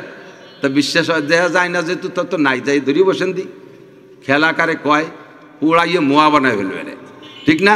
কারেন্ট না দেখে বিশ্বাস করেন, করোনারে না দেখে বিশ্বাস করেন, মোবাইলে ঠাকুয়ান যে ঢুকলো না দেখে বিশ্বাস করেন। তাহলে আল্লাহ পাক রব্বুল আলামিন যে আমাদের জন্য এত এত মোটা মোটা নেকি দেয়, ও আমার দেহার দরকার নাই, জায়গা মতো জমা হয়ে আছে। কতক্ষণ ঠিক না? আল্লাহু আকবার। তো কোরআন শরীফের আয়াতের ফজিলত 3 বার কুলুস সূরা, 1 বার কুলুস সূরা পড়লে 10 পারা কোরআন শরীফ পড়ার নেকি। আপনি খুব সহজে এই কামাইটা করে ফেলতে পারেন। কাজ করতেছেন, আমি ভাই যে ওয়াজের সিজন শেষ হয়ে গেলে বাড়ি গরু আছে, সাইডে ঘাস কাটি, ঘাসের বুই আছে, ঘাস কাটি। তাই একদিন 200 বার কুলুস সূরা পড়ে আমি আইডিয়া করলাম যে কতটুক সময় আমার লাগে, কারণ ঘাস কাটার মধ্যে তার আঙ্গুলি গুনা যাচ্ছে না কুলুস সূরা। তা আমি ওই যাইয়ে বিসমিল্লাহ কইয়া বিসমিল্লাহ পড়িয়া কুলুস সূরা পড়া শুরু করি, আর ওই মোবাইলে দেখি না টাইম কতটুকু হলো। তো সেই পরিমাণ টাইমে তো আমার 200 বার হবে। আমি ঘাস কাটা শেষ, 200 বার কুলহু সূরা শেষ, 1 বোঝা ঘাস হয়ে যায়, বাড়ি চলে আসি। সাথে সাথে কি কামাই করছি? প্রত্যেক 3 কুলহুতে 1 খতম কোরআন শরীফ পড়ার নেকি। পাশাপাশি 200 বার যদি কোনো ব্যক্তি ডেলি 200 বার কুলহু সূরা পড়ে, আল্লাহ তাআলা তাকে কিয়ামতে নবী রাসূল ও শহীদদের সাথে জান্নাতি করে দিবেন। এ সহজ একটা ইনকাম সোর্স হয়ে গেছে না, খুব সহজে। পাশাপাশি যতবার কুলহু সূরা পড়বেন, আপনার জান্নাতের মধ্যে 4 তলা দালান অতটা পয়দা হতে থাকবে। একেবারে ইজি ইনকাম। ফজরের নামাজের পরে সূরা হাসরের শেষ 3 আয়াত পড়বেন। সূরা হাসরের শেষ 3 আয়াত পড়ার নিয়ম কি? আউযু বিল্লাহিস সামিউল আলিম মিনাশ শাইতানির রাজিম 3 বার পড়বেন। বিসমিল্লাহির রহমানির রহিম পড়বেন না। এমন একটা বিসমিল্লাহ এত বড় দামি জিনিস নিষেধ করলাম কেন? হুজুর পড়ে নাই, আমি পড়বো কেন? কয় কি বিসমিল্লাহ কি খারাপ জিনিস নাকি? বললি দোষ কি? বিসমিল্লাহ খারাপ জিনিসটা বললি দোষ না। তাই বলে তো বিড়ি খাইয়ে বিড়ি খাওয়ার শুরুতে বিসমিল্লাহি ওয়া আলা বারাকাতিল্লাহ কই বিড়ি শুরু করে দিলেন, দোষ কি? খারাপ জিনিস। বিসমিল্লাহ তো ভালো জিনিস, বলেন। হ্যাঁ, 1 গ্লাস মদ খাইয়ে আলহামদুলিল্লাহ, আল্লাহ যা খাইলে ভালো খায়নি, এই জায়গায় আলহামদুলিল্লাহ চলবে? হ্যাঁ, একজন মন্দিরে যাইয়া সে বলতেছে, আমি এবার আপনাদের সাথে দুর্গা পূজায় অংশগ্রহণ করতে পেরে আল্লাহর শুকর আদায় করি, আলহামদুলিল্লাহ। দেখছেন না ফেসবুকে, দেখছেন না? আমার ভয় হয় ওনারা যদি কয় এই জায়গা 20-22টা ভোট আছে, এই ভোট কয়টা নীতি 1 গ্লাস মদ খাইয়া আলহামদুলিল্লাহ কওয়া লাগবে, তাও খেয়ে বসতে পারে, কওয়া যায় না, আলহামদুলিল্লাহ কয়ে বসতে পারে। আস্তাগফিরুল্লাহ আস্তাগফিরুল্লাহ। লা তাত্তাখিযু আদুব্বি ওয়া আদুব্বাকুম আউলিয়া। মুসলমান বুঝলেন না? এই যে বাংলাদেশে ইসকন একটা বার হয়েছে না, ইসকন, হিন্দুদের ইসকন। এই ইসকন পার্টি কি করে? ভারতের থেকে যুবকদের ছেড়ে দিয়েছে, এই দেশে এসে প্রশিক্ষণ দিয়েছে, এই দেশের হিন্দু যুবকদেরকে সেইভাবে তৈরি করে ফেলাইছে। মুসলমান মেয়েদের সাথে লাইন করো অথবা মুসলমান মেয়েদেরকে বিয়ে করো। তার জন্য তোমার যদি আপাতত হুজুর সাজতে হয় তাও সাজো, দাড়ি রাখতে হয় তাও রাখো, কোরআন শরীফ পড়া শিখতে হয় তাও শেখো, মাদ্রাসায় পড়তে হয় তাও পড়ো, হুজুর সাইজা মুসলমান মেয়েদেরকে বিয়ে করো, এরপরে তাদের সাথে মিলন করো, তাদের পেটে বাচ্চা পয়দা দাও। মৌলিকভাবে ওইটা হিন্দু। মুসলমানের ঘরে মুসলমান নারীর পেটে হিন্দুদের সন্তান ঢুকানোর জন্য এই পদ্ধতি অবলম্বন করেছে। তাদের বিপক্ষে বলার কারণে বাংলাদেশের বড়রা, আমাকে মুসলমান নেতারাও এই কথা যদি আমরা বলি আমাদের বিপক্ষে লোক লেগে যাবে। আজকে দেখলাম এক পুলিশ অফিসার বলতেছে, এই যে গাজীপুরের যে ঘটনা ঘটছে, 13 বছরের একটা মাদ্রাসায় পড়ুয়া মেয়েকে হিন্দু যুবক, সেইটার বিপক্ষে মুন্সিগঞ্জের এক মৌলানা আন্দোলন করছে ওখানে। সেই মৌলানা সম্পর্কে পুলিশ অফিসার বলে যে আজকে যদি নির্বাচিত সরকার থাকতো তাহলে মৌলবীর আমি। তো মৌলবী কি কইছে? এই ইস্কনদের হিন্দুদের এই আচরণ না জায়েজ, এর বিপক্ষে সে কথা বলছে। তা বিপক্ষে কথা বললে তাহলে ওই মুসলমান, ও মুসলমান কি মুসলমান আছে? জোরে বলেন আছে? এর বিপক্ষে আন্দোলন করা দরকার কি দরকার না? আমাদের মুসলিম সমাজের ভিতরে অমুসলমানদের বাচ্চা যাবে, আর আমরা এখনো 16 কোটি মুসলমান বসে বসে ফিডার খাবো আর আঙ্গুল চষবো, আর আমরা এই জায়গায় বসে থাকবো আর তাদের পাচাটা হয়ে থাকবো। তুমি মুসলমানই নও, তুমি মুসলমানই হতে পারো না। বিশ্বনবীর অপমানে যার নাকাদে যার মন, মুসলিম নাও, মুনাফেক তুমি, নবীদের দুশমন। ইসলামের বিপক্ষে এমন আচরণ চলবে, আর আমি বসে বসে ও হুজুর গেদাই তো হুজুর রাজা হরে করি রাখতো। হ্যাঁ, তাহলে বেসতে যার সময় হুজুর রাজা বানি, তুমিও বেসতে যে পাশে যাই বেড়োকে, এরকম নাকি? বেসতে তো আমার সবাই যাইতে হবে। কতক্ষণ আমিন, আল্লাহ কবুল করে বলেন আমিন। কথা এসে গেছে বলে গেলাম। আউযুবিল্লাহি সামিউল আলিম মিনাশ শাইতানির রাজিম 3 বার পড়েই সূরা হাসরের শেষ 3 আয়াত। ওই কথা বলা যাবে না যে বিসমিল্লাহ কি খারাপ জিনিস, বিসমিল্লাহ কি খারাপ। তাহলে বলেন নামাজ কি খারাপ জিনিস? নামাজ ভালো না? তা মাগরিবের সময় 3 রাকাত বেজোড় না পড়ি আর 1 রাকাত পড়ে 4 রাকাত বানাই দিই, ভালো জিনিস, মিলেই ফেলি, হবে? কে হবে না? নামাজ তো ভালো জিনিস, পড়িয়ে দিছি, অসুবিধা কি? রমজান মাসে রোজা রাখছি, ভালো জিনিস। রোজা ভালো না? নফল রোজাও ভালো, খুব দামি, নফল রোজাও ভালো। তাই বলে ঈদের দিন রোজা রাখলি বেড়া, সে রোজা কি রোজা হবে? কে হবে না? কাজে ভালো জিনিস আমি রাখছি।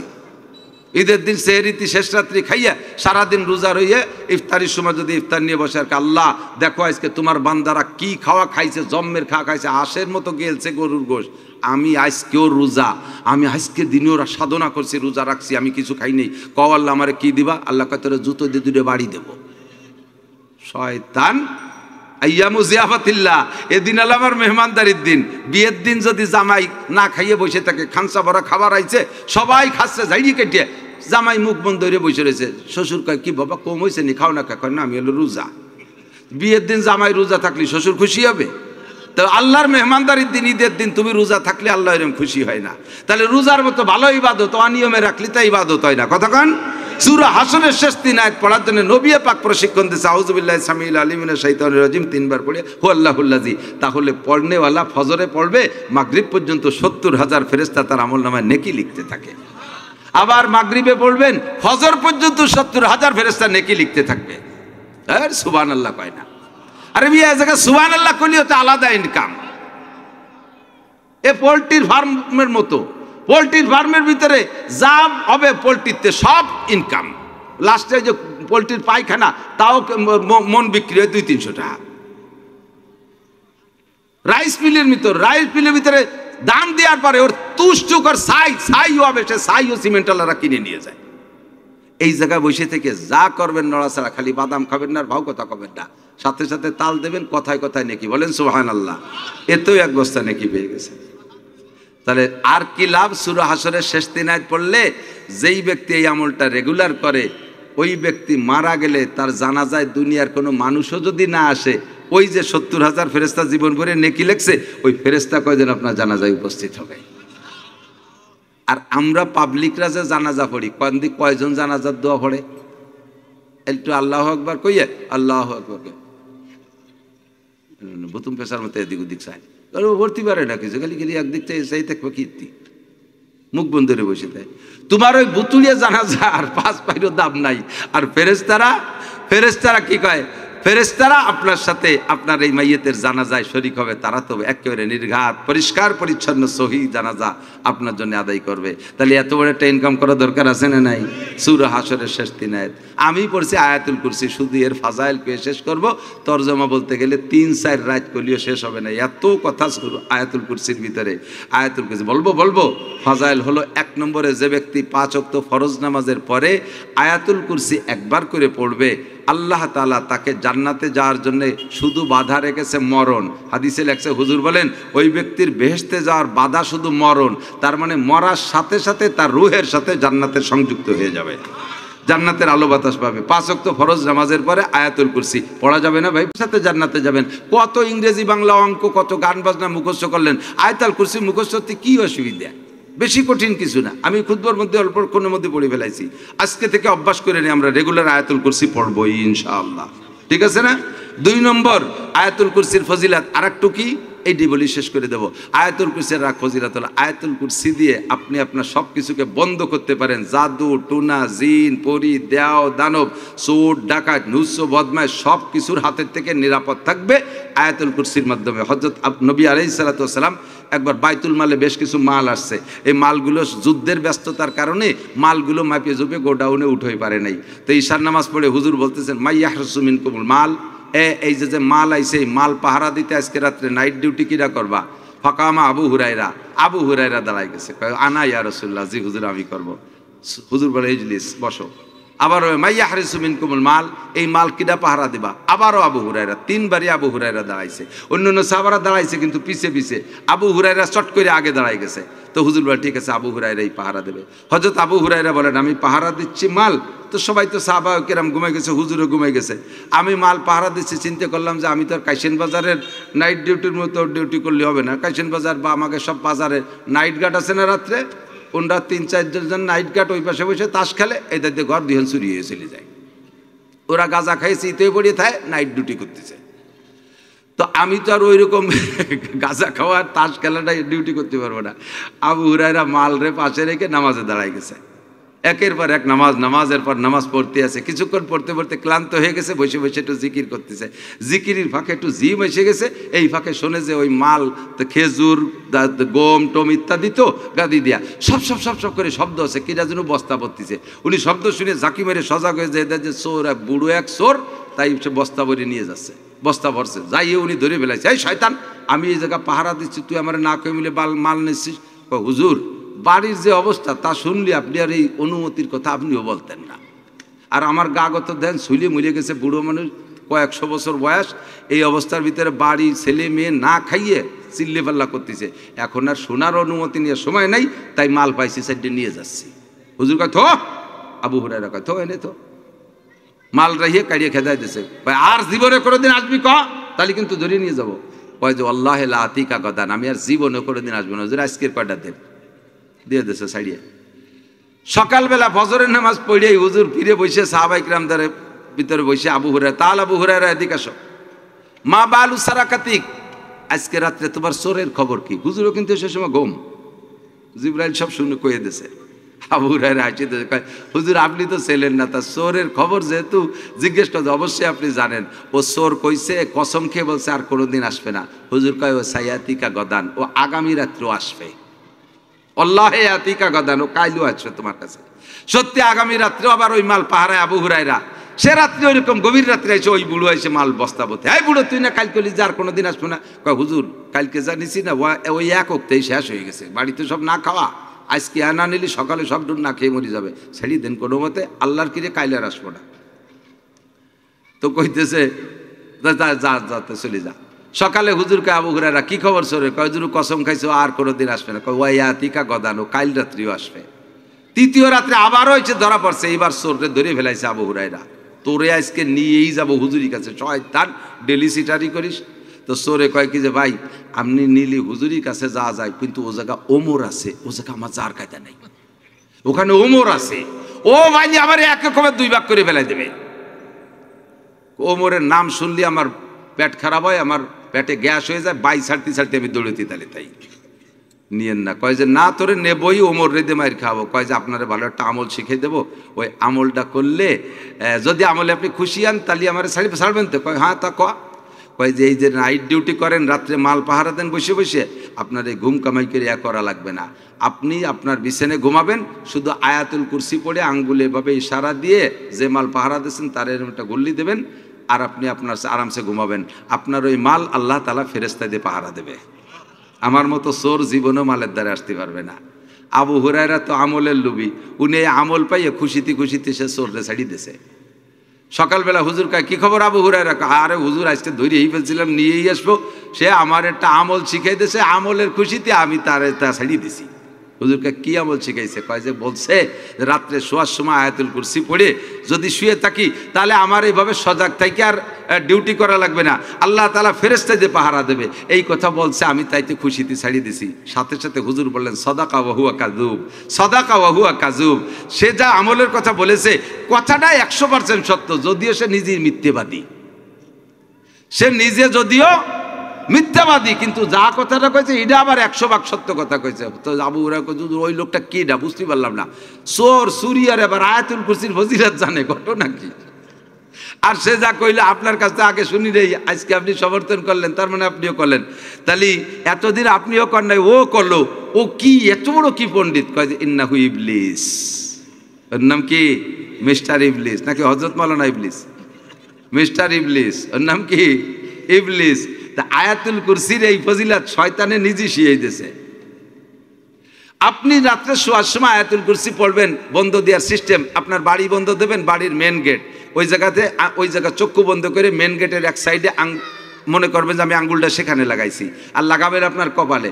আয়াতুল কুরসি পড়বেন আর আস্তে আস্তে আস্তে আস্তে করে বাড়ির চতুর্দিক দিয়ে ব্রেনে রাখবেন, চোখে রাখবেন, আর পড়তে থাকবেন। নিতে নিতে নিতে নিতে ঘুরতে ঘুরতে ওয়ালা ইয়াউদুহু হিফযুহুমা ওয়া হুয়াল আলিয়্যুল আযীম শেষ। আর যে জায়গাতে শুরু করছেন কপালে, সেই জায়গা নিয়ে শেষ। আপনার এভাবে ইন্ডাস্ট্রিজ, কলকারখানা, চট্টগ্রাম থাকুক, বিদেশে থাকুক, বাংলাদেশে থাকুক, ছেলে মেয়ে ঢাকা যেখানে থাকুক, বিদেশে থাকুক, আপনার ঘর বাড়ি যেখানে থাকুক, সবটা বন্ধ হয়ে গেছে। আল্লাহ তাআলা ফেরেশতার মাধ্যমে ও জায়গা চোর যাবে, যাইয়ে চোর যে দাঁড়িয়ে ঢুকতে যাবে, ঢুকতে যে দেখবে যে আপনি সেই পাশে পেশাব করতে বসে রয়েছেন। আপনি সেই জায়গায় পেশাব করতে বসছেন। আপনি এক জায়গা গরুর গোয়ালি দেখেন যে আপনি সেই জায়গা যাইয়া গরুরে আপনি দূরে গরু জড়াজড়ি বাচ্চা আপনি ছাড়াই দিতে গেছেন। মূলত আপনি তো ঘুমাচ্ছেন, ও জায়গা ফেরেশতাকে পাঠাই দিয়েছে আল্লাহ তাআলা আপনার রূপ দিয়ে, চোরে দেহে ভয়তে ভেগে পলাইয়ে সেরিয়ে। এবার যদি চোর এত ঢুকতে পারবে না, আর চোর যদি আগে তো ওই জায়গায় ডুয়ে বসে থাকে, বোঝেন নাই কি বলছি? আপনি বলার পরে আর চোর ঢুকতে পারলো না, কিন্তু বলার আগে যদি চোর ডুয়ে বসে থাকে, তারপরে দেশের বন্ধু এখন কি হবে? চোর বাড়িতে পারবে না। ও যে করে এক বাহানায় ওর মধ্যে থাকবে। সকালবেলা আপনি কই কি ব্যাপার জামাল, তুই এ জায়গা? কাকা খবর পেলাম যে আপনার বাড়ি বলে কি হয়েছে, তাই দেখতে এসেছি। খালি তো আটকা পড়ে গেছে। আপনি সকালে ঘুমেতে ওঠার আগ পর্যন্ত বন্ধু ভাঙবে না। আল্লাহ তাআলা এই আমলগুলো করার তৌফিক দান করে, সবাই বলে আমিন। পড়া যাবে তো ইনশাআল্লাহ। সূরা ইয়াসিন একবার পড়লে 10 খতম কোরআন তিলাওয়াতের নেকি, সূরা ইখলাসে 3 বার, সূরা ফাতিহা একবার পড়লে 20 পারা কোরআন শরীফ তিলাওয়াত করার নেকি। আয়াতুল কুরসির এই ফজিলত, সূরা হাসরের শেষ 3 আয়াতের ওই ফজিলত। আল্লাহ তাআলা ফজিলত অর্জন করার তৌফিক দিক এবং কুরআনী সংবিধান আমাদের মেনে চলার মতো ঈমান আর তাকওয়া এবং তৌফিক দান করে। জোরে বলেন আমিন। ভাষাগত ত্রুটি বিচ্যুত মাঝে এটা কি? আসন্ন জাতীয় সংসদ নির্বাচনে গোপালগঞ্জ 2 আসনে আমাদের স্বতন্ত্র প্রার্থী জনাব আল্লাহ হযরত মাওলানা মোহাম্মদ আব্দুল কাইয়ুম, আর কি এম এ কাইয়ুম মানে মোহাম্মদ আব্দুল কাইয়ুম সাহেব আমার পাশেই বসা আছেন। ভাইজান আমাদের আপনাদেরই সন্তান, আজকের মাহফিলের সভাপতি না, মাহফিলের সভাপতি। আল্লাহ তাআলা তাকে দেশ ও জাতির সঠিক সেবা খেদমত করার সুযোগ ও তৌফিক দান করে, সবাই বলি আমিন। সুবহানাল্লাহি বিহামদি। আজকের মাহফিলের শেষে 6টা জানলা রয়েছে, বানাই নাও। 6টা জালনা রয়েছে আমারে দিতে কয়, কারণ আমার মসজিদে ছাদ দিছি, ও বেলা দিতে পারতে 6টা জালনা আমার দেওয়া সম্ভব না। আপনারা একজন বলেন তো একটা জালনা কে দেবেন?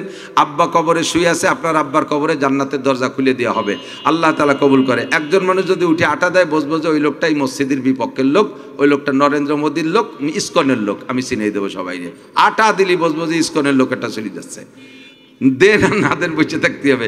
কে আছেন একজন মানুষ আব্বার কবরে, আব্বা মার জায়গা জমি ব্যবহার করতেছেন, আব্বা মার কবরে একটা জালনা দরজা খুলে যাক জান্নাতের, একটা জানালার টাকা দেবেন, যে টাকাই আসুক না কেন। এই যে পাইছে একজন, কি নাম? ভাই মোস্তফা চেনেন? দাও চশমা। ভাই মোস্তফা একটা জানালার টাকা আল্লাহ দান কবুল করেন, হালাল ভাবে লাখ লাখ কোটি কোটি টাকার মালিক বানায় দেন, সুস্থতার সাথে লম্বা হায়াত দান করেন। আয় আল্লাহ, ময় মুরব্বী যারা কবরে চলে গেছে তাদের কবরে জান্নাতের দরজা খুলে দেন। জোরে বলেন আমিন, আরো জোরে বলেন আমিন। এই মোটা দোয়া নেয়ার আর কোন আল্লাহর বান্দা এই খুচরো কালেকশন করবে না, 6 জনে 6টা জানালা দিয়ে দেন। এমনও হতে পারে একজনই সব দিয়ে দিতে পারেন, তারপরও না, সবাই ভাগ করে দেন। একটু বলেন, আর একজন বলেন, আর একজন কে আছেন একটা জানালা আব্বার কবরে খুলে দেবেন। আব্বার জায়গা জমি ভিটে বাড়ি ব্যবহার করতেছেন, ওনার কবরে জান্নাতের দরজা বন্ধ হয়ে আছে, আপনি একটু খোলেন, একটা জানলা দিয়ে দেন মসজিদে, আল্লাহ তাআলা ওনার কবরে জান্নাতের দরজা দেবে। মায়ের কত দুধ খাইছেন, মায়ের যে লোকটা 2 বছর মায়ের দুধ খাইছে, দুধ খেয়ে বাচ্চে, কমপক্ষে মায়ের 60 মণ দুধ খাইছো, এই দুধের প্রতি প্রতিদান কি দিয়ে দেওয়া যেতে পারে? কমপক্ষে একটা জানালা দেওয়া হোক, একটা জানালা মাকে দিয়ে দেয়, কিছু পরিশোধ হোক। আছেন কোনো নেক সন্তান আব্বা মার জন্য একটা জানালা দেওয়ার মতো? একটা জানালার টাকা, একটা জানালার টাকা ভাই মোস্তফা সাহেব একটা দিয়েছে। মোস্তফা ভাই বাড়ি কোন জায়গা? গুনাপাড়া, গুনাপাড়া, ওই যে গুনাপাড়া।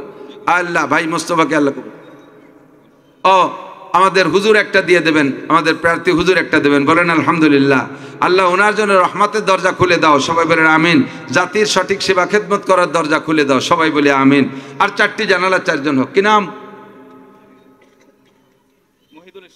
মহিদুল ইসলাম ভাই একটা, আল্লাহ দান কবুল করেন, হায়াতে তওবা বাড়ায় দেন, সুস্থতার সাথে লম্বা হায়াত দেন, হালালভাবে লাখ লাখ কোটি কোটি টাকার মালিক বানায় দেন, সপরিবারে বারবার মক্কা মদিনা জিয়ারত নসিব করেন। আয় রব্বুল আলামিন এই দানকারীদের সব নেক আশাগুলো কবুল পূরণ করে দেন। আয় আল্লাহ, বংশে যারা কবরে চলে গেছে তাদের কবরে জান্নাতের দরজা খুলে দেন। এমন একটা মোটা দোয়া নেওয়ার জন্য যদি আমাকে সবাইরে বাড়ি ডাকেন, কি পরিমাণ জিলাপি খাওয়ানো লাগবে, তাই দিয়ে এত বড় মাহফিলে জিলাপি খাওয়ানোর টাই দিয়ে জালনা সব কটা হয়ে যায়। আর এই জায়গায় একটা জানালার বিনিময়ে মোটা দোয়া করে দিচ্ছি, আল্লাহ কবুল করলে হয়ে যাবে ইনশাআল্লাহ। আর কে আছেন? 3টে হয়ে গেছে, আর 3টে জানালা লাগবে, আর 3টে জানালা বলে ফেলেন।